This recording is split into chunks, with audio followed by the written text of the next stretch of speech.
નમસ્કાર દોસ્તો, આપ બધાનું સ્વાગત છે મારા એજે વાઇબ્સ યુટ્યુબ ચેનલમાં।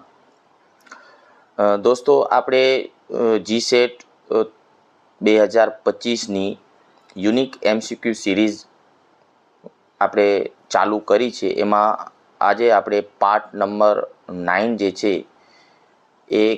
એના વિશે આપણે ચર્ચા કરશું। આ આપણી ભાગ નંબર 9 છે। આગળ આપણે 8 ભાગ જે છે એમસીક્યુ સિરીઝ જે છે એના 8 ભાગ પૂર્ણ કરેલ છે। તો આજના આ ક્લાસની અંદર આ યુનિક એમસીક્યુ જે છે એમાં આપણે તમામ વિકલ્પો જે છે એને પણ સોલ્વ કરશું, જવાબોને વિસ્તૃત સમજૂતી આપણે મેળવશું। દરેક પ્રશ્નના બધા વિકલ્પોની આપણે વિગતવાર જે છે એ સમજૂતી મેળવશું।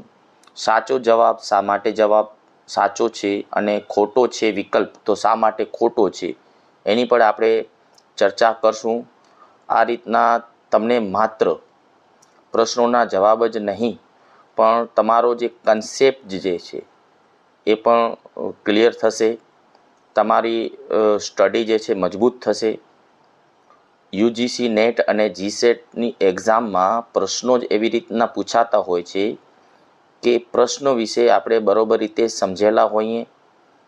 દરેક વિકલ્પોની સમજૂતી મેળવવી જરૂરી છે।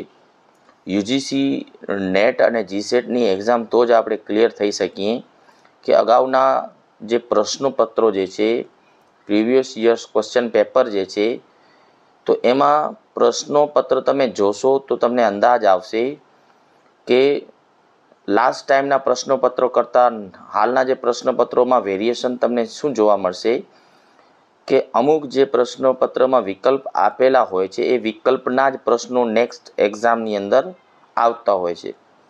આ મારો અનુભવ જે છે એ હું તમને શેર કરું છું। ફરીથી હું તમને કહું છું, મને કહેતા આનંદ થાય છે કે મેં 5 વાર જે છે એ નેટ એક્ઝામ ક્લિયર કરેલી છે, જીસેટની એક્ઝામ 4 વાર ક્લિયર કરેલી છે, ક્વોલિફાઈડ છું। એટલે મને ખબર છે કેવા પ્રશ્નો પૂછાતા હોય છે અને વારંવાર કયા પ્રશ્નો રિપીટ થતા હોય છે। તો આ અનુભવ જે છે એ અનુભવ શેર કરવા માટે જ આ ક્વિઝ હું બનાવું છું। મારો હેતુ જ એ છે કે સ્માર્ટ વર્કથી સરળ રીતે તમે જીસેટની એક્ઝામ જે છે ક્લિયર કરી શકો। ભલે તમે જે રીતના તૈયારી કરતા હો એ કરો, પરંતુ પ્રશ્નો કેવી રીતે તૈયાર કરવા, કેવી રીતે દરેક પ્રશ્ન જે છે, દરેક કન્સેપ્ટ જે છે, સિલેબસમાં જે કન્સેપ્ટ આપેલો હોય તો એને લગતું મટીરિયલ જે છે કેવી રીતે પ્રાપ્ત કરવું, એની ખાસ વસ્તુ કઈ કરવી, તો એ આપણને જૂના જે old previous year question paper જે છે એના ઉપરથી જ આપણે તારણ કાઢી શકીએ છીએ, બરાબર। તો એ રીતના આપણે એને લગતા જે કન્ટેન્ટ જે છે, એને લગતું મટીરિયલ જે છે એ જ તમે તૈયાર કરો, જેથી વધારાનું ન વાંચવું પડે, ઓછા વાંચનથી સફળતા પ્રાપ્ત કરી શકાય। તો એને જ એવી જ તમે સ્ટ્રેટેજી બનાવો, બરાબર, જેથી ઇઝીલી તમે જીસેટ અથવા નેટની એક્ઝામ ક્લિયર કરી શકો। તો ચાલો આપણે આપણી આ ક્વિઝ જે છે એ સ્ટાર્ટ કરીએ। તો અહીં તમે જુઓ, તમારી સ્ક્રીન ઉપર પહેલો પ્રશ્ન આપેલો છે, જ્ઞાતિ અને વર્ગ। જ્ઞાતિ અને વર્ગ જે છે એ સ્તરીકરણના ઉદાહરણો છે। અહીં જુઓ, સ્તરીકરણના ઉદાહરણો, સમાજની અંદર જુદા જુદા સ્તર હોય ને, જ્ઞાતિમાં પણ સ્તર છે અને વર્ગમાં પણ સ્તર છે। ઉચ્ચ સ્તર, નિમ્ન સ્તર, મધ્યમ સ્તર, એને કહેવાય સ્તરીકરણ, બરાબર। કારણ શું છે? તો અહીંયા કારણ આપેલું છે કે તે એવા જૂથો છે કે જે સાથે સંકળાયેલા છે, મતલબ જ્ઞાતિ પણ સાથે સંકળાયેલી છે, જ્ઞાતિની અંદર રહેલા જ્ઞાતિના સભ્યો એ સાથે સંકળાયેલા છે અને સમાન દેવોની સભાનતા ધરાવે છે। મતલબ કે જ્ઞાતિ અને વર્ગ એ બંને જૂથો જે છે એ એકબીજા સાથે સંકળાયેલા છે। જ્ઞાતિના સભ્યો પણ જ્ઞાતિ સાથે સંકળાયેલા છે, જે તે વર્ગમાં આવેલા લોકો જે છે એ પણ સાથે સંકળાયેલા છે। આ બંને જે છે સરખા દેવોની સભાનતા ધરાવે છે। આ પ્રશ્ન છે। તો અહીં ખુલાસો જે છે એ આપણે જોઈ શકીએ છીએ. એમાં કોડ જે છે કોડ એ, તો કોડ એ શું કહે છે કે એ અને આર બંને સાચા, અને આર જે છે એની સાચી વ્યાખ્યા છે અથવા ખુલાસો છે. આ પહેલો ઓપ્શન એ સાચું છે. એ અને આર બંને સાચા છે. તો અહીં એ એટલે જ્ઞાતિ અને વર્ગ સ્તરીકરણના ઉદાહરણો છે, સાચું છે. જ્ઞાતિ પણ સ્તરીકરણ, જ્ઞાતિમાં પણ સ્તર જોવા મળે છે. દાખલા તરીકે ઊંચી જ્ઞાતિ, નીચી જ્ઞાતિ, સ્તર લેવલ જોવા મળે છે. અને વર્ગ એટલે ઉચ્ચ વર્ગ, મધ્યમ વર્ગ, નિમ્ન વર્ગ, તો એમાં પણ સ્તર જોવા મળે છે. એટલે બંને વિધાન સાચા છે. હવે શું છે કે એ જે છે એ આર જે છે એની સાચી વ્યાખ્યા છે. શું આર જે છે એનો સાચો ખુલાસો છે? તો પહેલો ઓપ્શન એ છે કે આર એ બંને વિધાન સાચા છે અને આર એનો સાચો ખુલાસો છે. પછી બી ઓપ્શન શું છે? એ અને આર બંને સાચા છે, પરંતુ આર એનો સાચો ખુલાસો નથી, મતલબ સાચી વ્યાખ્યા નથી, સાચી રીતે સ્પષ્ટ થતું નથી. આર જે છે એમાં 100% બંધ બેસતું નથી. બીજો ઓપ્શન એવું કહેવા માંગે છે. પછી સી, એ સાચું છે પરંતુ આર સાચો નથી, તો આ તો ખોટું છે. બંને સાચા જ છે એટલે આ તો આવશે જ નહીં. પછી શું છે? ડી ઓપ્શન, એ ખોટો છે પરંતુ આર સાચો છે. એ ખોટો છે નહીં, એ તો સાચો જ છે અને આર પણ સાચો છે. એટલે અહીં શું કીધું છે? એ ખોટો છે, તો આ વિધાન પણ આવશે નહીં. ક્વેશ્ચન જે છે, પ્રશ્ન અહીંયા થાય છે પહેલા ઓપ્શનમાં અને બીજા ઓપ્શનમાં જ આપણને જવાબ મળી શકે છે. તો અહીં બરોબર રીતે ધ્યાનથી સમજવાનું છે કે જ્ઞાતિ અને વર્ગ બંને સ્તરીકરણના ઉદાહરણ છે. હા, સાચું છે. અને એ એવા બે જૂથો છે કે જે સાથે સંકળાયેલા છે અને સમાન ધ્યોની, તો મતલબ બંનેના ધ્યો સમાન છે. તો અહીં જે છે એ બંનેના ધ્યો સમાન નથી લાગતા. અહીં જુઓ, અહીં બંનેના ધ્યો જે છે એ સમાન નથી. જ્ઞાતિ અને વર્ગ જે છે એ સમાજના સ્તરીકરણના પ્રકાર તો ખરા જ છે. સ્તરીકરણમાં જ્ઞાતિ પણ આવે અને વર્ગ પણ આવે છે. જ્ઞાતિ જે છે, જ્ઞાતિ એ જન્મથી નક્કી થાય છે અને એ સ્થિર છે. જ્ઞાતિ બદલાતી નથી. દરેકની જ્ઞાતિ જે છે એ જન્મથી જ હોય છે. જે તે વ્યક્તિ કઈ જ્ઞાતિનો છે એ જન્મથી જ નક્કી થઈ જાય છે અને જ્ઞાતિ બદલતી નથી.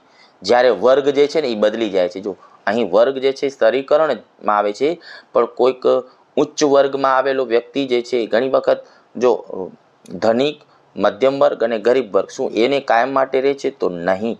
ક્યારેક ગરીબ જે છે એની સ્થિતિ પણ ઊંચી આવી શકે છે, એ પણ મધ્યમમાં આવી શકે છે, મધ્યમવાળો ધનિક બની શકે છે. એટલે એની સ્થિતિમાં સુધારો થઈ શકે છે, મતલબ કે એના સ્તરમાં જે છે ને એ સુધારો થઈ શકે છે. એટલે એ આર જે છે એનો પૂરેપૂરો સાચો ખુલાસો નથી. એટલે આ ઓપ્શન નહીં આવે. જવાબ તો સાચું કયું આવશે? બી જ ઓપ્શન એ સાચો જવાબ આવશે. બંને વિધાન સાચા છે, બરાબર, પણ 100% બંનેના ધ્યો સમાન નથી. અને વર્ગ જે છે ને વ્યક્તિની આર્થિક સ્થિતિ અથવા સિદ્ધિ ઉપર આધાર રાખે છે. મતલબ વ્યક્તિ જે તે વર્ગમાં હશે તો એ વર્ગમાં પોતે કાંઈક સિદ્ધિ પ્રાપ્ત કરીને ઉચ્ચ વર્ગમાં જઈ શકે છે, બરાબર. નિમ્ન વર્ગનો વ્યક્તિ ઉચ્ચ વર્ગ તરફ પ્રયાણ કરી શકે છે. એટલે બંનેમાં ભેદ છે, છતાં પણ સમાજ અને બંને સમાજના સ્તરો દર્શાવે છે. પરંતુ આપણા જે કાળમાં આપેલું વર્ણન જે છે ને એ જૂથોની એકતા બતાવે છે. દાખલા તરીકે જ્ઞાતિમાં એકતા છે, બરાબર, સમાન ધ્યેય હોઈ શકે છે જ્ઞાતિમાં, પરંતુ વર્ગ જે છે ને એના ધ્યેય ચેન્જ થઈ શકે છે, પરંતુ તે સ્તરીકરણ સમજાવતું નથી. જો કારણ સાચું છે પણ ધારણાનું સાચું સ્પષ્ટીકરણ થઈ શકતું નથી, કારણ કે વર્ગ ચેન્જ થતા હોય છે, વર્ગમાં સ્થિતિ જે છે એ બદલતી હોય છે. જો અહીંયા સમજૂતી જે છે એ તમે જોઈ શકો છો. સમજૂતી તમે જે છે સ્ક્રીનશોટ પાડી શકો છો. જે તમને મેં સમજાવ્યું ને એ જ છે. વિવિધ વર્ગો અને જૂથો વચ્ચે અસમાનતા જોવા મળે છે. એ આપણે જોયું કે વર્ગોમાં અને જૂથોમાં એ બંને વચ્ચે અસમાનતા જોવા મળે છે. તે લોકોની સામાજિક સ્થિતિ અને જીવનની સુવિધાઓ ભેદરૂપ છે. દરેકમાં જે વર્ગમાં અને જ્ઞાતિઓમાં બંનેમાં ભેદ જોવા મળે છે. પરંતુ સમાન ધ્યેય જે છે ને, સમાન ધ્યેયોની સભાનતા પણ એક જૂથમાં હોઈ શકે છે, પરંતુ તે આ સ્તરીકરણનો મુખ્ય કારણ નથી. બરાબર, સ્તરીકરણનો મુખ્ય કારણ નથી. બરાબર, અહીં તમે સ્ક્રીનશોટ પાડી શકો છો. પછીનો બીજો પ્રશ્ન છે, સામાજિક સ્થાનના બે ભાગ છે. સામાજિક સ્થાન, તો અહીંયા જો પ્રશ્ન સમજો, સમાજમાં એ વ્યક્તિનું સ્થાન, સ્થાન એટલે અહીં અર્થ થયો દરજ્જો. વ્યક્તિ જે છે ને, દરેક વ્યક્તિનો સમાજમાં કંઈક ને કંઈક સ્થાન છે. દરેક વ્યક્તિનો સમાજની અંદર એક સ્ટેટસ છે. સ્ટેટસ કહીએ છીએ ને, એ સામાજિક સ્થાન છે. એના બે ભાગ છે. એ કયા છે? તો અહીંયા ઓપ્શન આપેલો છે. એ ફરજો અને હકો, બીજું હક્કો અને સંઘર્ષ, ત્રીજું સહકાર અને સંઘર્ષ, અને ચોથું હક્કો અને દરજ્જો. તો અહીંયા સમાજની અંદર, વ્યક્તિની અંદર વ્યક્તિના સ્થાન જે છે, ફરજો હોય છે. દરેક સ્થાન સાથે, દરેક દરજ્જા સાથે, દરેક સ્ટેટસ સાથે ફરજો નક્કી કરેલી હોય છે અને હક્કો પણ નક્કી કરેલા હોય છે. તો હા, આ સાચું લાગે છે. પછી હક્કો અને સંઘર્ષ નહીં. દરેક દરજ્જામાં દરેક વ્યક્તિને હક્કો હોય છે, પરંતુ દરેકને સંઘર્ષ નથી હોતું. અહીં સંઘર્ષ જે છે નેગેટિવ છે, એટલે એ નહીં આવે, એટલે આ ઓપ્શન નહીં આવે. સહકાર અને સંઘર્ષ, હા, વ્યક્તિ સહકારથી વર્તન કરી શકે, પણ સંઘર્ષ એના ભાગ નથી. પછી હક્કો અને દરજ્જો, દરજ્જો નહીં, હક્કો અને ફરજો આવે. અહીંયા દરજ્જો ના આવે, અહીંયા શું આવે? ફરજો આવે, જે ઉપરના પહેલા ઓપ્શનમાં આપેલું છે. મતલબ કે નીચેના ત્રણેય ઓપ્શન જે છે એ ખોટા છે. એટલે સમાજમાં દરેક વ્યક્તિને ફરજો અને હક્કો જે છે એ હોય છે. એ બે ભાગ છે, સ્થાન સાથે સંકળાયેલી બાબત છે. સમાજમાં દરેક વ્યક્તિને ફરજો અને હક્કો હોય છે, અને એ વ્યક્તિના સ્થાન સાથે સંકળાયેલી હોય છે. એ વ્યક્તિને મળેલો સ્થાન, વ્યક્તિને મળેલા દરજ્જા પ્રમાણે કેટલીક ફરજો જે છે, વ્યક્તિને મળેલા કેટલાક દરજ્જા પ્રમાણે કેટલીક ફરજો જે છે એ અદા કરવાની હોય છે. અને વ્યક્તિ જે છે એવી અપેક્ષા રાખે છે, વ્યક્તિ જે છે એવી અપેક્ષા રાખે છે કે કેટલાક એને હક્કો પણ મળે છે, અને વ્યક્તિ અપેક્ષા રાખે છે દરેક વ્યક્તિ એને માન અને સન્માન પણ આપે. દાખલા તરીકે હું તમને કહું તો એક શિક્ષક છે, એની ફરજ શું છે? શિક્ષકની ફરજ શું છે? તો શિક્ષણ આપવું. શિક્ષકની ફરજમાં શું આવે? શિક્ષણ આપવું. તો એનો હક શું છે? તો એ હકમાં શું આવે? હકમાં એવું આવે કે શિક્ષક માન અને સન્માનનું હક ધરાવે છે. માન સન્માનનું હક પણ ધરાવે છે. એટલે એક ફરજમાં આવે છે, દરેક વ્યક્તિની ફરજ આવે છે, તો એ ફરજ પ્રમાણે એનો હક હોય છે કે એને જે સમાજ તરફથી જે અપેક્ષા હોય છે, તો એના હકમાં આવે છે. તો શિક્ષક જે છે એની ફરજમાં આવે છે ભણાવવું, તો એનો હક એ હોય છે કે સમાજ એને માન અને સન્માન આપે. એટલે એનો અર્થ એવો થયો કે કોઈ પણ દરજ્જો જે છે એની સાથે ફરજો અને હક્કો જે છે એ જોડાયેલી હોય છે. એ બંને વચ્ચે સંતુલન રહે છે, એમ કહી શકાય છે. બરાબર. પછીનો આપણો પ્રશ્ન છે, અહીંયા જો એની સમજૂતી આપેલી છે, તમે એ સમજૂતીની સ્ક્રીનશોટ પણ તમે પાડી શકો છો. જો અહીંયા સમજાવ્યું છે કે દરેક વ્યક્તિ માટે એના હક્કો અને ફરજો એ બંને નક્કી થયેલા હોય છે. દરેક વ્યક્તિને જે દરજ્જો મળે છે ને, સ્થાન, તો એ સ્થાન સાથે હક્કો અને ફરજો જે છે નક્કી જ થયેલા હોય છે. અને હક શું છે? હક એટલે વ્યક્તિને મળતા અધિકાર છે. દાખલા તરીકે શિક્ષણ, રાષ્ટ્રની સેવા કરવી, માલિકી હક, આ બધા હક છે. ફરજો એ જવાબદારીઓ છે. આપણે ફરજમાં આવે છે એ જવાબદારી છે. મેં તમને કીધું કે શિક્ષકની ફરજ શું છે? તો એની જવાબદારી છે ભણાવવું. બરાબર. અને હક શું છે? કે એને મળતું માન સન્માન.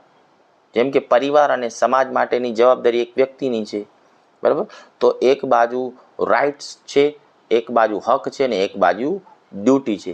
એ બંને મળીને વ્યક્તિનું સામાજિક સ્થાન જે છે એ નક્કી કરે છે. બરાબર. દરેક વ્યક્તિના હક, દરેક વ્યક્તિના દરજ્જા સરખા હોતા નથી.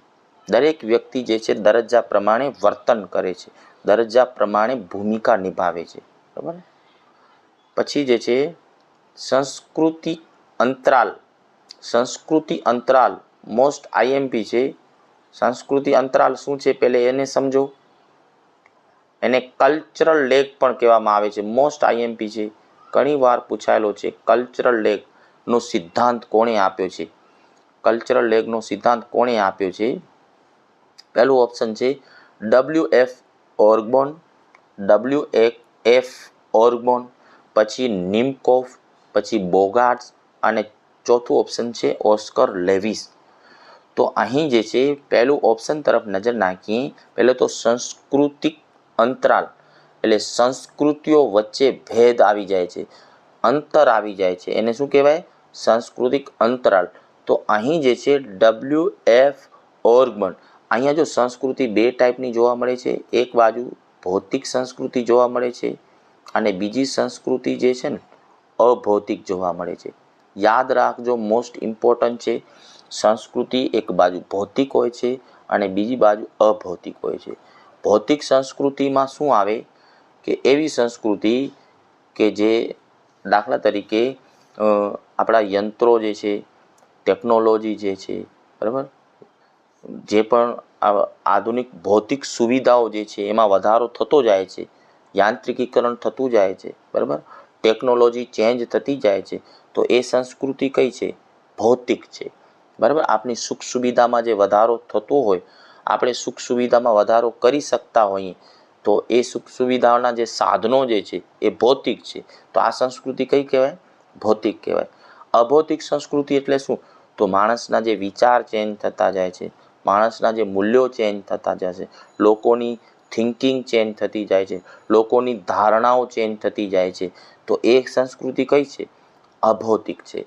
તો WF ઓર્ગબને આ ભૌતિક સંસ્કૃતિ અને અભૌતિક સંસ્કૃતિ જે છે એનો સિદ્ધાંત આપ્યો અને એમાં શું કીધું કે ભૌતિક સંસ્કૃતિ જે છે એ ઝડપથી આગળ વધી રહી છે.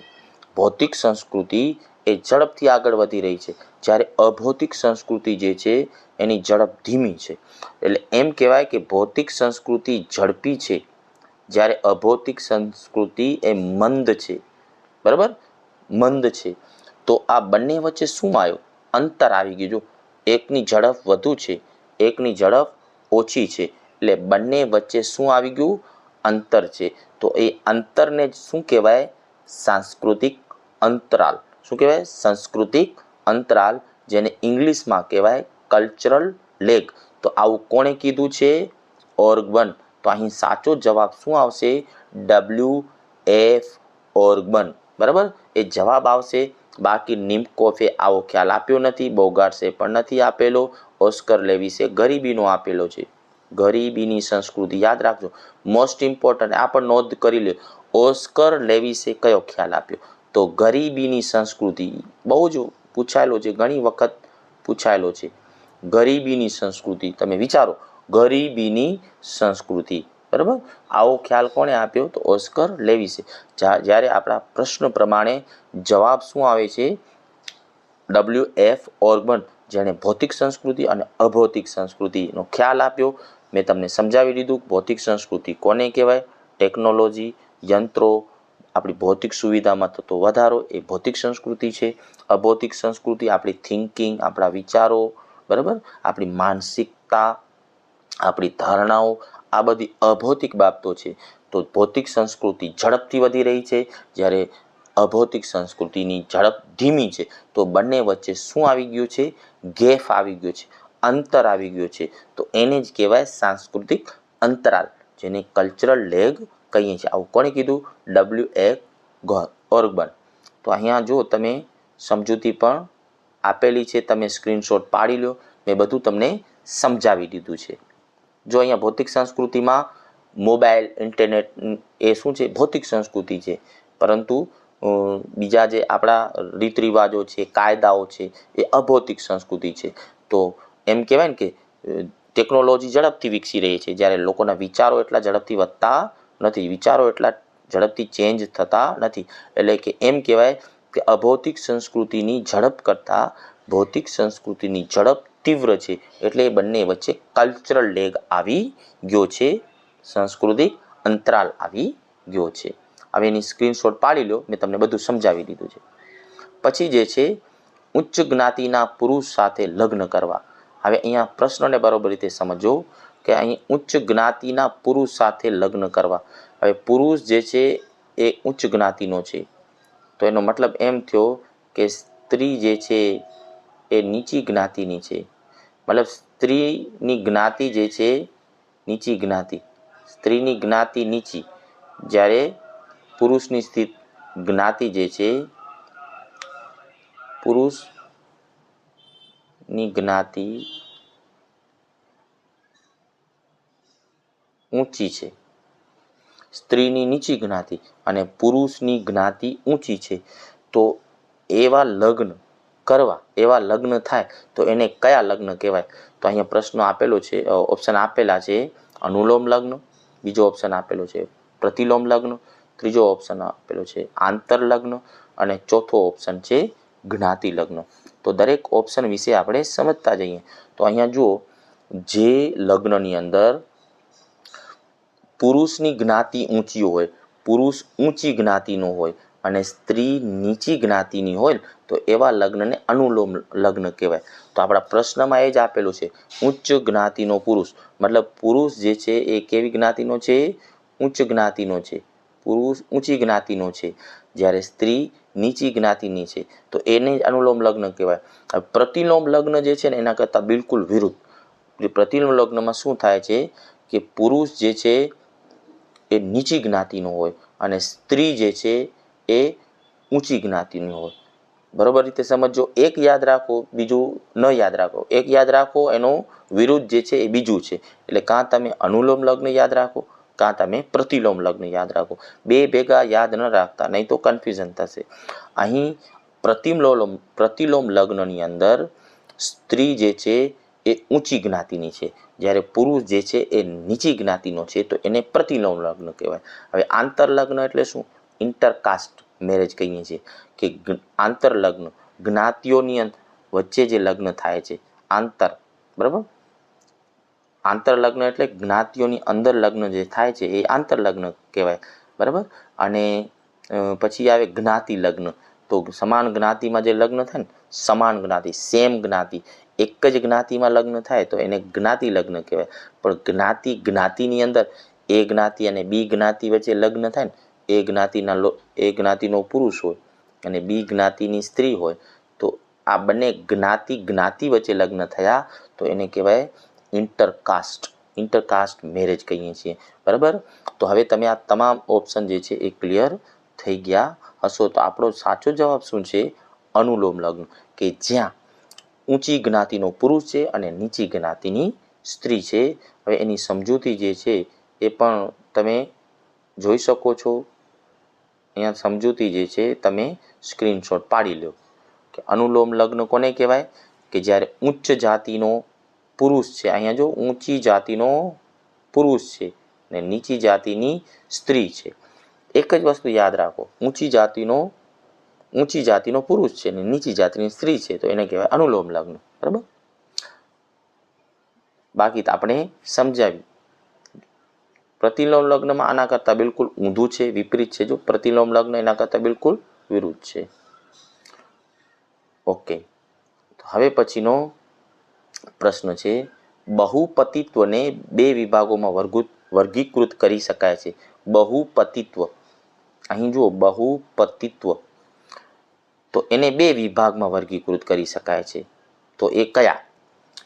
તો અહીંયા ચારે ચાર ઓપ્શન તરફ નજર નાખો. મતલબ કે પહેલા જે છે ને, બહુપતિ એક પ્રથા છે.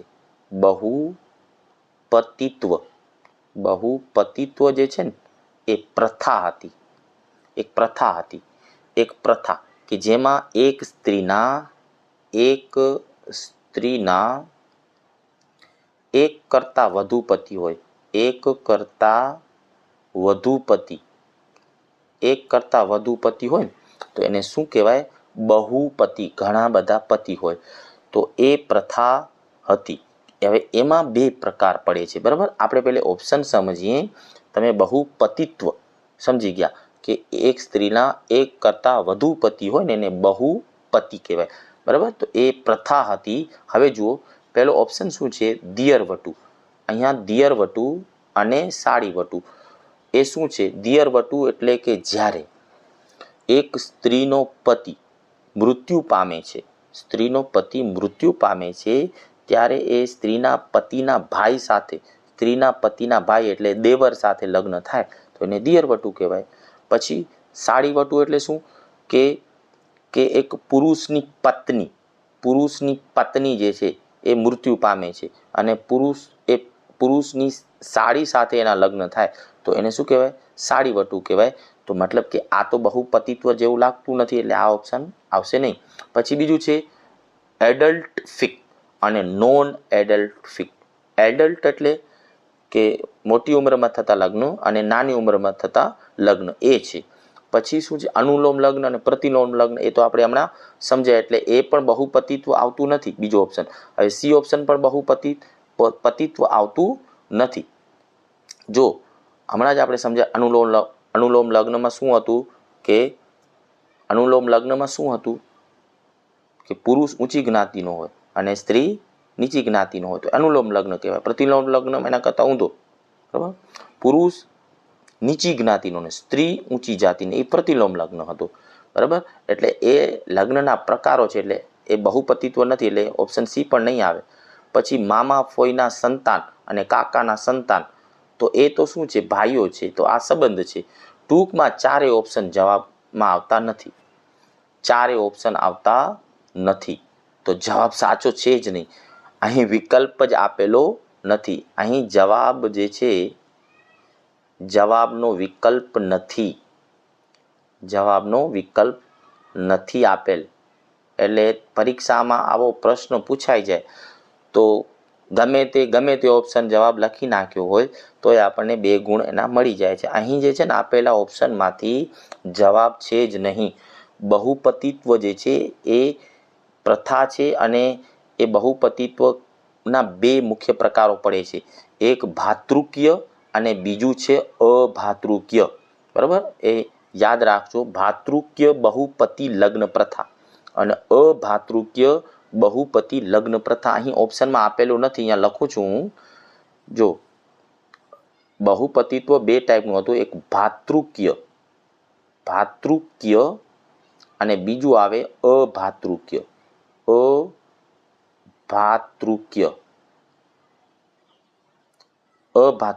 ભાતૃકીય લગ્ન અને અભાતૃકીય લગ્ન એ શું છે સમજો, બરાબર?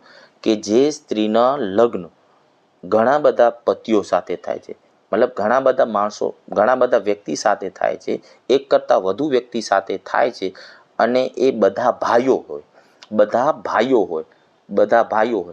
એક સ્ત્રીના એક કરતાં વધુ પુરુષ સાથે લગ્ન થાય છે અને એક કરતાં વધુ પુરુષો જે છે ને એ બધા પુરુષો શું હોય? એના વચ્ચેનો સંબંધ બધા ભાઈઓ હોય તો એ ભાતૃકીય બહુપતિ લગ્ન પ્રથા કહેવાય, બરાબર? અભાતૃકીય એટલે કે એક સ્ત્રીના એક કરતાં વધુ પુરુષો સાથે લગ્ન થાય છે અને આ બધા પુરુષો ભાઈઓ હોતા નથી, જુદી જુદી જ્ઞાતિના હોય છે.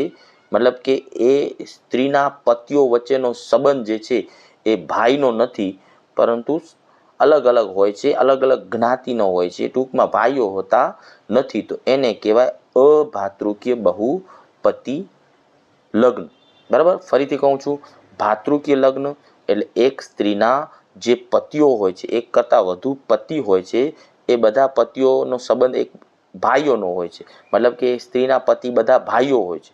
સ્ત્રીના જે પતિઓ હોય છે એ પતિઓ વચ્ચેનો સંબંધ શું હોય છે? એ જેન્ટ્સ વચ્ચેનો સંબંધ ભાઈઓનો હોય છે તો એ ભાતૃકીય કહેવાય છે. અભાતૃકીય એટલે એક સ્ત્રીના ઘણા પતિ છે અને એ પતિઓ વચ્ચેનો સંબંધ જે છે બરાબર, તો એ ભાઈનો સંબંધ હોતો નથી, જુદી જુદી જ્ઞાતિના હોય છે તો એને કહેવાય અભાતૃકીય લગ્ન. અહીં ઓપ્શન આપેલું જ નથી ભાતૃકીય અને અભાતૃકીય એટલે જવાબ આમાં નથી. જો અહીંયા તમને એક સ્ત્રીના એક કરતાં વધુ પતિ હોય ને, એક કરતાં વધુ પતિ હોય તો એને કહેવાય બહુપતિત્વ. અહીંયા દિયરવટુ એટલે શું? કુટુંબના ભાઈઓ સાથે. સાળીવટુ એટલે શું? જુદા જુદા કુટુંબના પુરુષ સાથે. અહીંયા દિયરવટુ જે છે એટલે ટૂંકમાં આ જે છે ઓપ્શન અહીંયા આપેલું નથી, ભાતૃકીય અને અભાતૃકીય. નેક્સ્ટ પ્રશ્ન લઈ લઈએ આપણે. જ્ઞાતિનો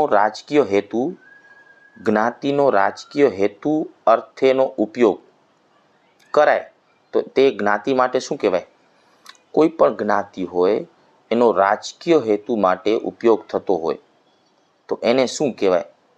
દાબ જૂથ કહેવાય, લાભ જૂથ કહેવાય, મંડળ કહેવાય કે સંસ્થા કહેવાય? બરાબર. કોઈ પણ જ્ઞાતિ જે છે એનો ઉપયોગ જે છે શેના માટે થાય છે? રાજકીય હેતુ માટે કરાતું હોય તો એને શું કહેવાય? દાબ જૂથ કહેવાય, લાભ જૂથ કહેવાય, મંડળ કહેવાય? તો અહીંયા જો પહેલો ઓપ્શન છે દાબ જૂથ.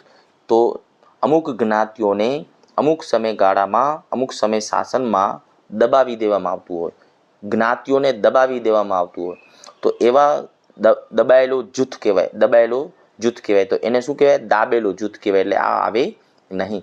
લાભ જૂથનો મતલબ શું થાય છે કે કોઈ પણ જ્ઞાતિ હોય એનો આર્થિક હેતુ માટે કે રાજકીય હેતુ માટે કે કોઈ પણ હેતુ માટે ઉપયોગ કરવામાં આવતું હોય. લાભ જૂથ તો રાજકીય લાભ માટે જે જૂથ રચાતું હોય ને તો એને શું કહેવાય? લાભ જૂથ. તો આ રાજકીય જૂથ છે, રાજકીય હેતુ માટે. તો આપણો પ્રશ્ન તો એ જ છે, જો લાભ જૂથ, જ્ઞાતિનો રાજકીય હેતુ અર્થેનો ઉપયોગ, તો એ કયો આવે? લાભ જૂથ. તો લાભ જૂથ એને જ કહેવાય કે રાજકીય લાભ મેળવવા માટે જે જૂથ બનાવવામાં આવતું હોય ને રાજકીય હેતુ માટે તેને લાભ જૂથ કહેવાય. મંડળ, તો મંડળ એટલે કોઈ પણ મંડળ, બરાબર. એ ધાર્મિક મંડળ પણ હોઈ શકે, સામાજિક મંડળ પણ હોઈ શકે છે, એટલે એ ઓપ્શન નહીં આવે. સંસ્થા શું છે? તો સંસ્થા જે છે એ ઘણા બધા સંગઠન થયેલું હોય ને લોકોનું, નિયમો કાયદાઓ બનેલા હોય, એનાથી શું બને? સંસ્થા બને. એટલે એ તો બિલકુલ અલગ થઈ જાય છે. તો અહીંયા આપણો સાચો જવાબ શું આવશે? બી ઓપ્શન જે છે એ આપણો સાચો જવાબ આવે. અને લાભ જૂથ એટલે એવી જ્ઞાતિઓ કે પોતાના રાજકીય હેતુ માટે, રાજકીય લાભ માટે જે જૂથ બનતો હોય, જ્ઞાતિઓનો એવો જૂથ બનતો હોય રાજકીય લાભ મેળવવા માટે, તો એને જ આપણે શું કહીએ છીએ? લાભ જૂથ કહીએ છીએ. એની સમજૂતી આપણે જોઈએ તો અહીંયા તમે જોઈ શકો છો, અહીંયા તમે જુઓ, એની સ્ક્રીનશોટ પાડી લેજો કે જાતિ અથવા સમૂહ રાજકીય અથવા આર્થિક લાભ મેળવવા માટે, જો તમને સમજાયું કે કોઈ પણ જ્ઞાતિ અથવા જૂથ જે છે એ રાજકીય લાભ માટે અથવા આર્થિક લાભ માટે જૂથ બનાવે તો એને શું કહેવાય? લાભ જૂથ કહેવાય છે. આવા જૂથો પોતાના હેતુ માટે રાજનીતિનો દબાણ અને નીતિના પ્રભાવ પાડે છે. આવો જૂથ જે છે રાજનીતિ ઉપર દબાણ લાવી શકે છે અને પોતાની જે નીતિ જે છે એની અસર પહોંચાડી શકે છે. દાબ જૂથ અલગ વસ્તુ છે. એટલે દાબ જૂથ તો માત્ર દબાણ માટે હોય છે. મંડળ તો એક સામાન્ય સંગઠન છે, આપણે બધું હમણાં સમજ્યા. સંસ્થા શું છે? તો નિયમિત સંગઠન દર્શાવે છે. ટૂંકમાં રાજકીય હેતુ માટે જે રચાતો જૂથ જે છે એને લાભ જૂથ કહેવાય. બરાબર. પછીનો પ્રશ્ન છે આપણો મુક્ત સમાજ. મુક્ત સમાજમાં સામાજિક ગતિશીલતાનો આધાર. મુક્ત સમાજ, અહીંયા મુક્ત સમાજ છે, ઓપન સોસાયટી કહીએ છીએ. ઇંગ્લિશમાં શું કહેવાય? Open society. Open society SO છે અહીંયા. બરાબર. ઓપન સોસાયટી, બરાબર. ખુલ્લો સમાજ એમ પણ કહી શકાય. ખુલ્લો સમાજ જેમાં સામાજિક ગતિશીલતા જે છે એનો આધાર શું હોય છે? કે જે ફ્રી સોસાયટી છે, મતલબ કે ત્યાં ફ્રીડમ છે, ઓપન છે, ફ્રી છે, સ્વતંત્ર છે, સ્વતંત્ર સમાજ પણ કહી શકાય. તો એ સમાજ જે છે એમાં સમાજમાં માણસ જે ગતિશીલ થાય છે, ગતિશીલતાનો, સામાજિક ગતિશીલતાનો, એક સ્થળમાંથી બીજા સ્થળ તરફ જવું. દાખલા તરીકે એક વ્યક્તિ જે છે પ્રગતિ કરે, વિકાસ કરે, એક સ્થળમાંથી બીજા સ્થળમાં જઈ શકે છે પ્રગતિના આધારે. દાખલા તરીકે ગમે તેવી ગરીબી હોય પરંતુ એ પોતે કંઈક મહેનત કરે, શ્રમ કરે, મહેનત કરે, ટેલેન્ટ, પોતાની કુશળતા, પોતાની લાયકાતને લીધે એક વ્યક્તિ આગળ વધે તો એને કોઈ જ્ઞાતિ બાદ ન હોય, એને કોઈ ધર્મ નડતો ન હોય, એવો સમાજ, તો એ સમાજને ફ્રી સોસાયટી કહી શકીએ, ઓપન સોસાયટી કહી શકીએ, ખુલ્લો સમાજ આપણે કહી શકીએ. તો એમાં સામાજિક ગતિશીલતાનો આધાર શું છે? માણસ એક સ્થળથી બદલી અને બીજા સ્થળે જઈ શકે છે. કાં ઊંચા સ્થળે જઈ શકે ને કાં નીચા સ્થળે જઈ શકે. સ્થળ ચેન્જ થતો હોય, દરજ્જો ચેન્જ થતો હોય, દરજ્જો જે છે ને દરજ્જો બદલતો હોય, દરજ્જો કાં તો ઊંચો જાય અને કાં તો નીચો જાય. તો આ ઊંચો અને નીચો દરજ્જો ચેન્જ થાય ને એને શું કહેવાય? સામાજિક ગતિશીલતા કહેવાય. એક સ્થળમાંથી, એક સ્થાનમાંથી, એક દરજ્જામાંથી બીજા દરજ્જા તરફ જવું, કાં તો ઉપર જાય ને કાં નીચે જાય, તો એને કહેવાય સામાજિક ગતિશીલતા.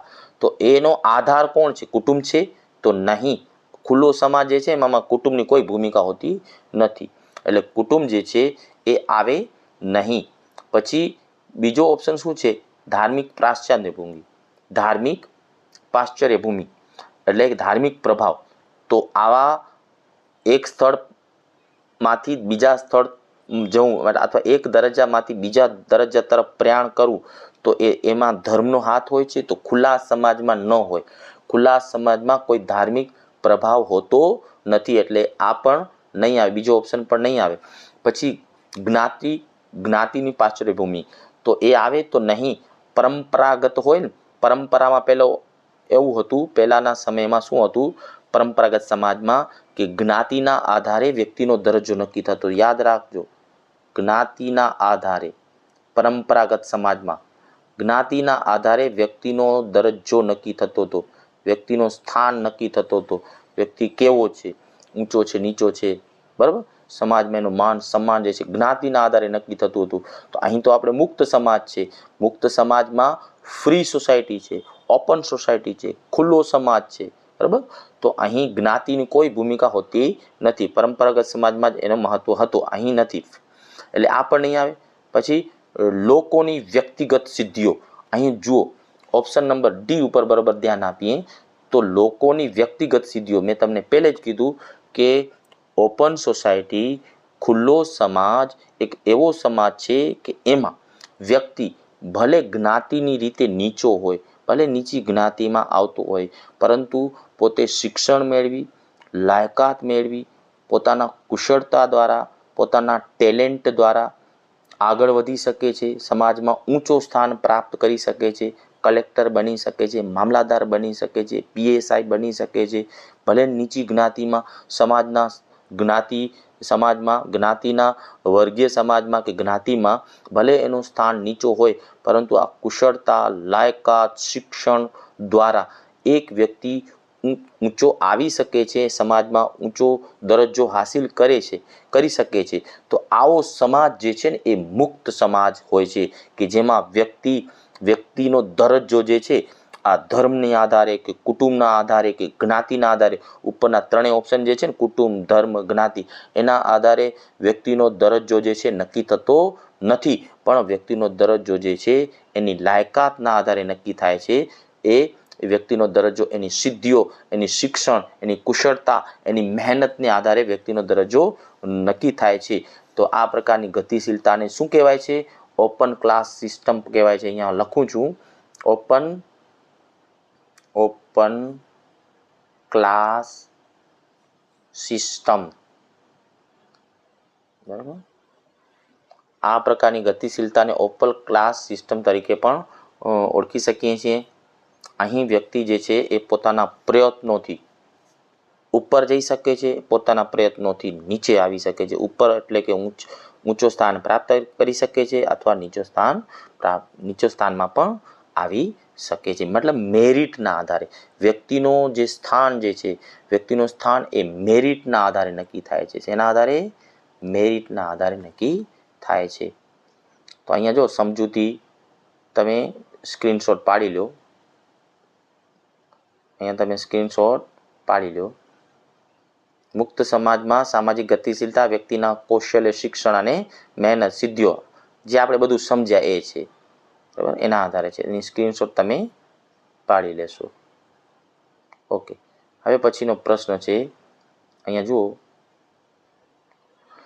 સંશોધનમાં સમસ્યાનો અભ્યાસ સમયગાળા સાથે સંકળાયેલો છે. પ્રશ્ન શું છે? સંશોધનમાં સમસ્યાનો અભ્યાસ.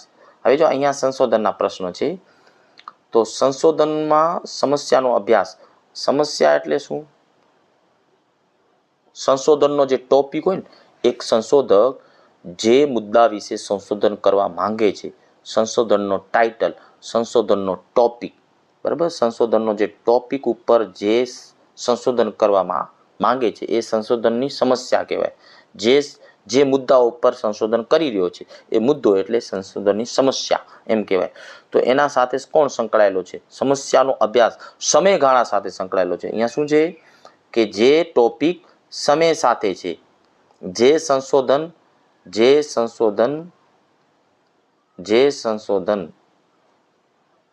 સમય સાથે સંબંધિત છે, સમયગાળા સાથે સંબંધિત છે, એવો કયો સંશોધન? તો અહીંયા ઓપ્શન આપેલા છે. તુલનાત્મક સંશોધન. જો મિત્રો હું તમને કહું છું, દરેક પ્રશ્નને પણ બરોબર સમજવો જરૂરી છે. યુજીસી નેટ અને જીસેટના પ્રશ્નો જો તમે બરોબર રીતે સમજી ગયા તો જવાબ ઉપર તમે વિચારી શકશો, જવાબ તમે આપી શકશો. બધા જવાબ ડિટ્ટો કોપી હોતા નથી.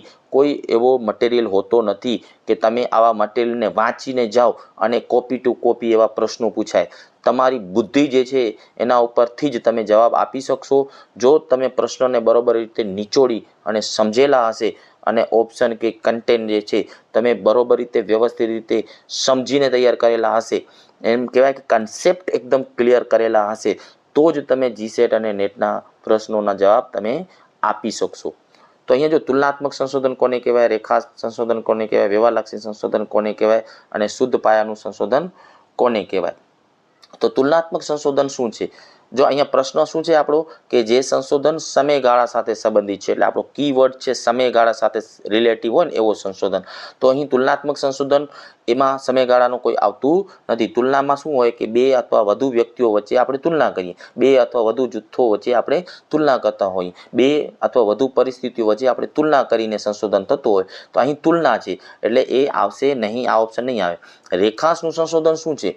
તો આ જે છે તમે સમજો, રેખાંશનું સંશોધન એવો સંશોધન છે કોઈ એક વ્યક્તિ અથવા કોઈ એક સમૂહ અથવા કોઈ એક જૂથ એના વિશે લાંબા સમય સુધી એ મુદ્દા વિશે, એ જૂથ વિશે, એ સમય વિશે અથવા એ સમુદાય વિશે અથવા કોઈ એક સમસ્યા વિશે લાંબા સમય સુધી એક જ ટોપિક ઉપર સંશોધન ચાલુ હોય તો એવા સંશોધનને રેખાંશનું સંશોધન કહેવાય છે. તો અહીંયા આપણો પ્રશ્નમાં બંધ બેસે છે લાંબા સમયગાળા સુધી. અહીંયા રેખાંશ સંશોધનનો અર્થ શું થાય છે કે લાંબા સમય સુધી એક જ મુદ્દા, જૂથ, સમૂહ કે વ્યક્તિ ઉપર અભ્યાસ થતો હોય, ટોપિક ઉપર અભ્યાસ થતો હોય, તો એ તો આપણો પ્રશ્ન છે જ. એટલે અહીં જ આપણે સાચું જવાબ એને માની શકીએ છીએ. એટલે આના ઉપર ડાઉટ છે. હવે ત્રીજો ઓપ્શન વ્યવહારલક્ષી સંશોધન. વ્યવહારલક્ષી સંશોધનમાં શું હોય, કોઈ એક હાલની જે કોઈ પ્રોબ્લેમ હોય, હાલની કોઈ સમસ્યા ચાલી રહ્યો છે, હાલની જે સમસ્યા તીવ્ર હોય એ સમસ્યા વિશે જો અભ્યાસ કે સંશોધન થતું હોય ને તો એ વ્યવહારલક્ષી સંશોધન છે, બરાબર. જ્યારે શુદ્ધ અથવા પાયાનું સંશોધન શું છે?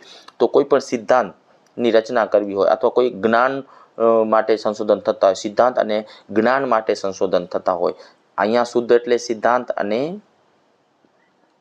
જ્ઞાન માટે સંશોધન થતા હોય ને તો એને શુદ્ધ અથવા પાયાનું સંશોધન કહેવાય છે. વ્યવહારલક્ષી સંશોધનમાં શું કીધું કે જે હાલની સમસ્યા હોય, વ્યવહારલક્ષી સંશોધનમાં જે વર્તમાન સમસ્યા હોય, વર્તમાન સમસ્યા વિશે જે અભ્યાસ થતો હોય તો એ વ્યવહારલક્ષી સંશોધન છે. અને રેખાંશ સંશોધન જે છે એમાં શું આપણે જોયું કે કોઈ એક જૂથ અથવા કોઈ એક વિષય અથવા કોઈ એક સમૂહ એના વિશે લાંબા સમય સુધી અભ્યાસ થતો હોય તો એ કહેવાય. તો અહીંયા પ્રશ્ન જે છે સમયગાળા સાથે સંકળાય, તો એ લાંબા સમય સુધી એક જૂથ એક સમસ્યા વિશે અભ્યાસ થતો હોય. દાખલા તરીકે વિદ્યાર્થીઓની શૈક્ષણિક પ્રગતિ વિશે કે વિદ્યાર્થીઓમાં શિક્ષણનું સ્તર વિશે સતત લાંબા સમય સુધી વિદ્યાર્થીઓનું શિક્ષણનું સ્તર જે છે એ જાણવા માટે લાંબા સમય સુધી સંશોધન થતું હોય તો એ કયું કહેવાય? રેખાંશનું સંશોધન. તો હવે તમે ક્લિયર થઈ ગયા છો બધા ઓપ્શન વિશે. તો અહીં આપણો સાચો જવાબ શું આવશે? રેખાંશનું સંશોધન. તો જવાબ જે છે એ બી જે છે એ આપણો સાચો જવાબ છે. રેખાંશનું સંશોધન એટલે કોઈ એક સમસ્યા, એક ટોપિક વિશે લાંબા સમય સુધી અભ્યાસ થતો હોય તો આ સંશોધન સમયગાળા સાથે સંકળાયેલું છે, જે આપણો પ્રશ્ન છે. તો અહીંયા જો સમજૂતી તમે જોઈ લો, સમજૂતી રેખાંશ સંશોધન શું છે હમણાં આપણે જે સમજ્યા એ જ છે. એની સ્ક્રીનશોટ પાડી લો તમે. સમાન જૂથ અથવા પરિબળને લાંબા સમયગાળા સુધી અભ્યાસ થાય છે. એટલે આ શું છે? સમયગાળા સાથે સંકળાયેલો છે. દાખલા તરીકે પરિવર્તન જાણવું હોય, વિકાસ જાણવું હોય, પ્રવૃત્તિઓનું પેટર્ન જાણવું હોય તો આવા સંશોધન થતા હોય. પરિવર્તન થોડાક સમય માટે ન હોય, લાંબા સમય સુધી પરિવર્તન થતા હોય. વિકાસ જે છે એ લાંબા સમયગાળાની પ્રક્રિયા છે. પ્રવૃત્તિઓનું પેટર્ન જે છે એ લાંબા સમયગાળા સુધી આપણે જાણવું પડે. તો આવા સંશોધન છે. પરિવર્તન જાણવું હોય લાંબા સમય સુધી, વિકાસને જાણવું હોય તો લાંબા સમયગાળા સુધી સંશોધન કરવા પડતા હોય છે. બરાબર. દાખલા તરીકે શિક્ષણની પ્રગતિ જાણવી હોય તો થોડાક સમય માટે નહીં, લાંબા સમય સુધી એ શિક્ષણને લગતા ડેટા જે છે કલેક્શન કરવા પડે. એટલે લાંબા સમયગાળા સુધીનું સંશોધન છે. આરોગ્ય ઉપર આપણે આરોગ્યની સ્થિતિ જાણવી હોય તો એ પણ લાંબા સમય સુધી એ સ્થિતિને તપાસ કરવી પડે. ટૂંકમાં સમયગાળા સાથે સંબંધિત સંશોધન એટલે એને કહેવાય રેખાંશ સંશોધન. હવે પછીનો પ્રશ્ન છે, જો કયા પ્રકારના સંશોધન પ્રશ્નમાં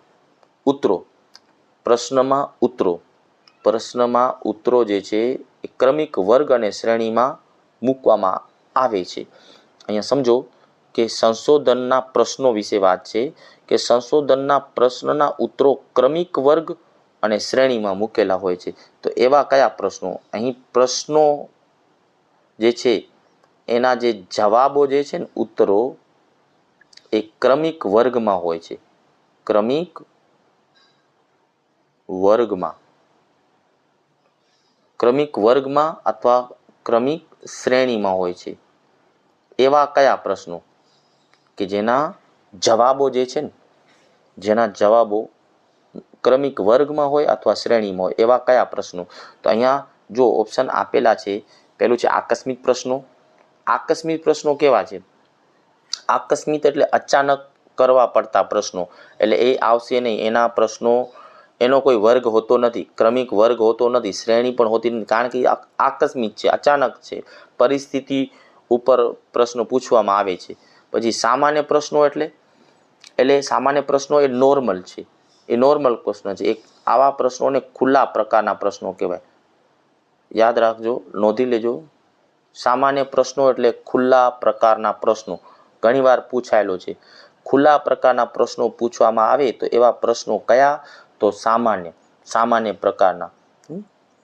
પછી એમાં પણ મતલબ કે ક્રમ અને વર્ગને ગોઠવવા જેવું આવતું નથી, નોર્મલ હોય છે અને ખુલ્લો હોય છે.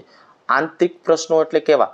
કે જ્યારે સંશોધક સંશોધન કરી રહ્યો છે ત્યારે અમુક આંતરિક પ્રશ્નો પણ પૂછી નાખતો હોય છે. બરાબર. એ અંગત પ્રશ્નો પણ કહી શકાય. દાખલા તરીકે કોઈક માહિતી મેળવી રહ્યો છે અને અચાનક એની અંગત માહિતી પૂછી લે તો એવા પ્રશ્નો જે છે આંતરિક પ્રશ્નો કહી શકાય. એટલે એ પણ એમાં કોઈ જવાબ ક્રમ કે વર્ગ કે શ્રેણીમાં આવતું નથી. હવે જુઓ, અહીંયા જો પ્રશ્નમાં જવાબ છુપાયેલો છે ક્રમવાચક. અહીંયા જો ક્રમવાચક, તો પ્રશ્નમાં એ જ છે જો ક્રમિક વર્ગ અને શ્રેણી, તો ક્રમવાચક તો મતલબ કે એ એવા પ્રશ્નો કે જેના ઉત્તરો જે છે, જવાબો જે છે એ ક્રમિક વર્ગમાં અને શ્રેણીમાં મૂકેલા હોય તો એવા પ્રશ્નોને કેવા પ્રશ્નો કહેશું? ક્રમવાચક પ્રશ્નો કહેશું. અહીંયા હું એક ઉદાહરણ લખું છું, તમે બરોબર રીતે સમજો. આપણો સાચો જવાબ ક્રમવાચક છે. ક્રમવાચક પ્રશ્નોના ઉત્તરો જે છે ને ઉત્તરો એટલે જવાબો ક્રમમાં હશે. હવે માની લો કે જવાબ, પહેલે તો પ્રશ્ન શું છે, હું એમ કહું કે તમને આ વિડીયો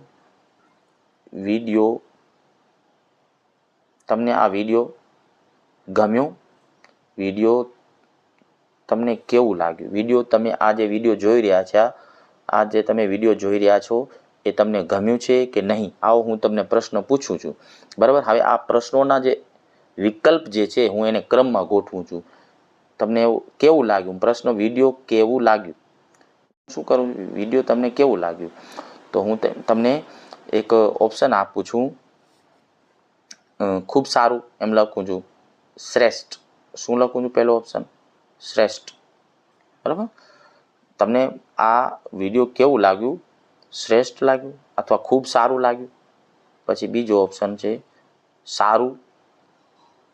ત્રીજો ઓપ્શન છે મધ્યમ અને છેલ્લો ઓપ્શન હું મૂકું છું નબળું.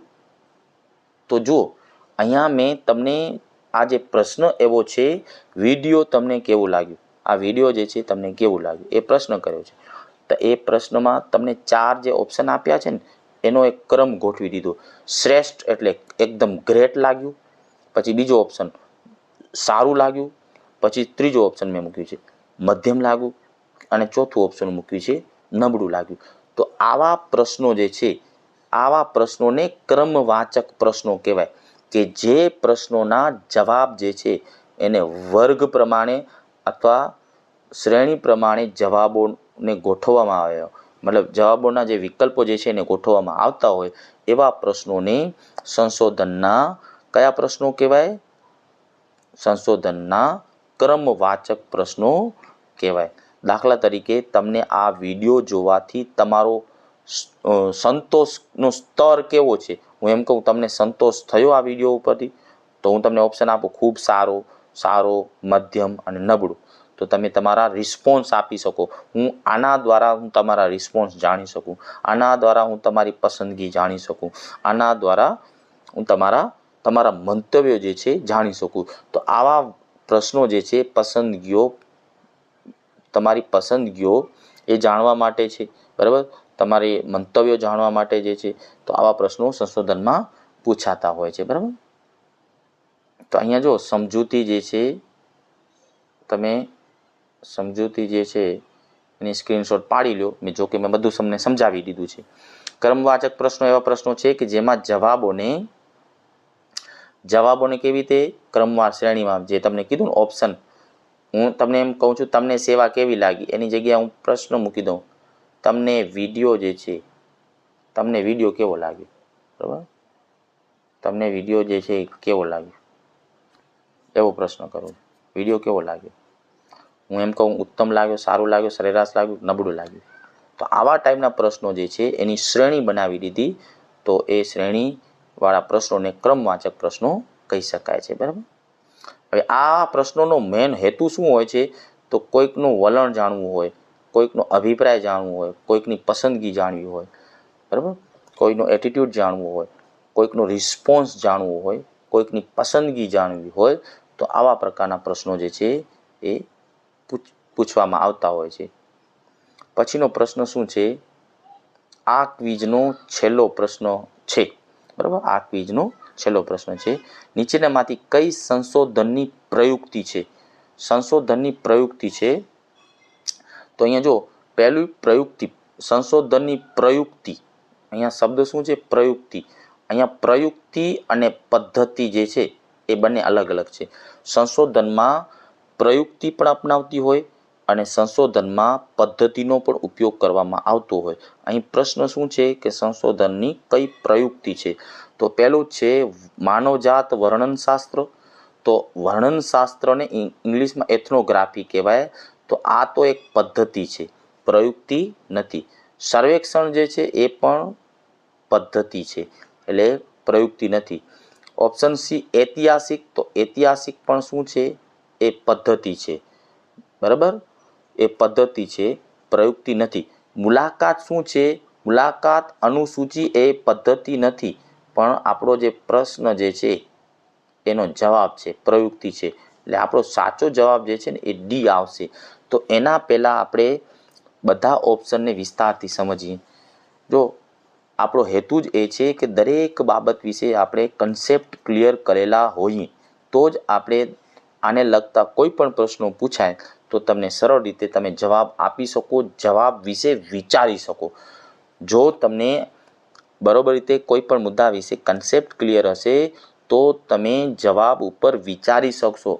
અને નેટ અને જીસેટના પ્રશ્નોના જવાબ ઉપર આપણે વિચાર જ કરવાનું હોય છે. 80% આપણને આવડતું હોય, 80% આપણો ડાઉટ હોય જે તે જવાબ ઉપર, એટલે સમજી લેવાનું કે આ જવાબ આવી શકે, આવું થયું ક્યારે કે આપણે કંઈક સમજેલું હશે તો એ જ જવાબ સાચો પડશે. બાકી બેઠા પ્રશ્નો, બેઠા જવાબો આપણે કોઈ ચોપડીમાં વાંચ્યા હોય એવા પ્રશ્નો તમને જોવા મળશે નહીં લગભગ સુધી. અમુક હોય, બાકી બધા નહીં. એટલે નેટ અને જીસેટની એક્ઝામ ક્લિયર કરવા માટે કન્સેપ્ટ બેઝ પ્રશ્નો જે છે, કન્સેપ્ટ બેઝ નોલેજ હોવું જરૂરી છે. તો હવે જો દરેક વિકલ્પ વિશે આપણે સમજીએ. તો માનવજાત વર્ણનશાસ્ત્ર શું છે? આ એક સંશોધનની પદ્ધતિ છે. મેં તમને કીધું ને ઉપર લખ્યું છે પદ્ધતિ છે. ખાસ કરીને સમાજશાસ્ત્રમાં અને માનસશાસ્ત્રમાં એ બંનેમાં એનો ઉપયોગ થાય છે. વર્ણનશાસ્ત્ર, જો વર્ણનશાસ્ત્ર જેમાં સંસ્કૃતિ અને સમુદાય, બરાબર, એનો ખૂબ જ ઊંડાણથી અભ્યાસ કરવામાં આવે છે. એટલે એ પ્રયુક્તિ નથી પણ એ પદ્ધતિ છે, વર્ણનશાસ્ત્ર છે માનવજાત માટેનું, બરાબર. પછી બીજું છે સર્વેક્ષણ. તો આ એક સંશોધનની પદ્ધતિ છે અને એ સર્વેક્ષણમાં શું હોય છે? સર્વેક્ષણમાં સંશોધનને લગતા જે છે સર્વે કરવામાં આવે છે. જો સર્વેક્ષણ ખાસ કરીને વસ્તી ગણતરી થતી હોય ને ત્યારે વસ્તી ગણતરીમાં સર્વે થતા હોય છે. અમુક સેમ્પલ સર્વે થતા હોય, અમુક સેન્સસ સર્વે થતા હોય. તો વસ્તી ગણતરી કરનાર જે સંશોધક જે છે આવે ને તો એ પ્રશ્નોની એક લિસ્ટ બનાવીને જ આવે. એની પાસે પ્રશ્નોત્તરી હોય. શું હોય? પ્રશ્નોત્તરી હોય, પ્રશ્નોની યાદી હોય, બરાબર. તો એ પ્રશ્નાવલી દ્વારા માહિતી એકત્ર કરશે તો એને કહેવાય સર્વેક્ષણ. નોંધી લેજો. પછી ઐતિહાસિકમાં શું છે? તો ઐતિહાસિક એક પદ્ધતિ છે. એમાં ઇતિહાસનો આધાર લેવામાં આવે છે. એમાં ઇતિહાસનો આધાર લઈને વર્તમાન ઉપર એને ફોલો કરવામાં આવે છે. ઇતિહાસ અને વર્તમાન એ બંને વચ્ચે શું તફાવત આવી ગયો, બંને વચ્ચે શું ફરક છે એ જાણવાનો પ્રયાસ કરવામાં આવે છે. તો એના માટે સંશોધકને ઐતિહાસિક ઘટનાઓનું જ્ઞાન મેળવવું પડશે, ઐતિહાસિક ઘટનાઓ જાણવી પડશે. એના માટે એણે દસ્તાવેજોનો પણ ઉપયોગ કરવો પડશે અને ઐતિહાસિક ઘટનાઓ જે છે એનો પણ ઉપયોગ કરવો પડશે. તો જ એ સંશોધનની સમસ્યાનું સમાધાન લાવી શકશે, તો જ એ પોતાનો આ જે ટોપિક જે છે એના વિશે અભ્યાસ કરી શકશે. તો ઐતિહાસિકમાં જૂની ઘટનાઓ, બરાબર, અને દસ્તાવેજોનો ઉપયોગથી સંશોધન થતું હોય છે. એટલે એ પદ્ધતિ છે, એ પ્રયુક્તિ નથી. એટલે ઉપરની ત્રણેય જે છે એ પદ્ધતિ છે. અહીં જુઓ, હવે મુલાકાત અનુસૂચિ જે છે, ઇન્ટરવ્યૂ શિડ્યુલ્ડ કહીએ છીએ, ઇંગ્લિશમાં શું કહીએ છીએ? ઇન્ટરવ્યૂ શિડ્યુલ્ડ એક પ્રયુક્તિ છે. સંશોધન કરવા માટે સાધન જોઈએ. સંશોધક કરવા માટે સંશોધકને, રિસર્ચરને સાધન જોઈએ. તો એ સાધન છે. મુલાકાત અનુસૂચિ શું છે? એક સાધન છે. સંશોધનમાં ઉપયોગ થતો એક સાધન છે, એક ટૂલ છે. પ્રયુક્તિ છે એ ટૂલ છે. સંશોધનમાં ઉપયોગ થતું એક ટૂલ છે, એક સાધન છે. અને એ સાધન જે છે એ સાધન દ્વારા જે તે આગણક જે છે એ અભિભાવક જેની પાસે માહિતી મેળવી છે, માહિતી મેળવી છે ને એ માહિતી દાતા જે છે, બરાબર, એને સંશોધનને લગતા જુદા જુદા પ્રશ્નો જે છે એ તૈયાર કરી અને એક અનુસૂચિ લઈ જાય છે. પ્રશ્નોની એક સૂચિ લઈ જાય છે. અને એ પ્રશ્નો કયા હોય છે? અગાઉથી નક્કી કરેલા હોય છે. પૂર્વ નક્કી કરેલા હોય છે. એમ કહેવાય પૂર્વ નક્કી કરેલ પ્રશ્નો જે છે, પૂર્વ નક્કી કરેલ પ્રશ્નોની એક યાદી જે છે એ લઈ અને સામે જવાબ આપવાવાળો જે છે, જેની પાસે જવાબ લેવાનો છે, બરાબર, એની પાસે માહિતી લેવાની છે, એના માટે પૂર્વ નિર્ધારિત નક્કી કરેલી આ પ્રશ્નોત્તરી જે છે એ લઈ અને મુલાકાત કરે છે. તો એને જ કહેવાય મુલાકાત અનુસૂચિ. મુલાકાત માટે તૈયાર કરવામાં આવેલી નક્કી કરેલા પ્રશ્નોની યાદી એને કહેવાય મુલાકાત અનુસૂચિ. ફરીથી કહું છું એક વાક્યમાં કે સંશોધક જે તે વ્યક્તિની મુલાકાત કરવા જઈ રહ્યો છે પોતાના સંશોધનને લગતા ટોપિક અર્થે, તો એ મુલાકાત માટે અગાઉથી જ નક્કી કરેલા પ્રશ્નોની એક યાદી તૈયાર કરે છે. તો એને જ કહેવાય મુલાકાત અનુસૂચિ. તો આપણે અહીં આપણી આજની આ પાર્ટ 9ની જીસેટ યુનિક ક્વિઝ જે છે અહીં આપણે પૂર્ણ કરીએ છીએ. તમને આ ક્વિઝ કેવી લાગી રહી છે? તમારા અભિપ્રાય ચોક્કસ આપશો. તમે સજેશન પણ આપી શકો છો. તમને આ ક્વિઝ ગમી છે તો લાઈક કરજો અને હજી સુધી તમે સબસ્ક્રાઈબ ન કર્યું હોય તો સબસ્ક્રાઈબ જરૂર કરશો. તમારા મિત્રો સાથે, તમારા ફ્રેન્ડ સર્કલ સાથે અથવા જીસેટ અને નેટની એક્ઝામની જે તૈયારી કરતા હોય એને તમે આ ક્વિઝ જે છે એ ચોક્કસ શેર કરશો. તમને આ વિડીયો કેવો લાગ્યો એના અભિપ્રાય ચોક્કસ આપશો. તો આપ બધા જે વિડીયો જોયો એ બદલ થેન્ક યુ વેરી મચ.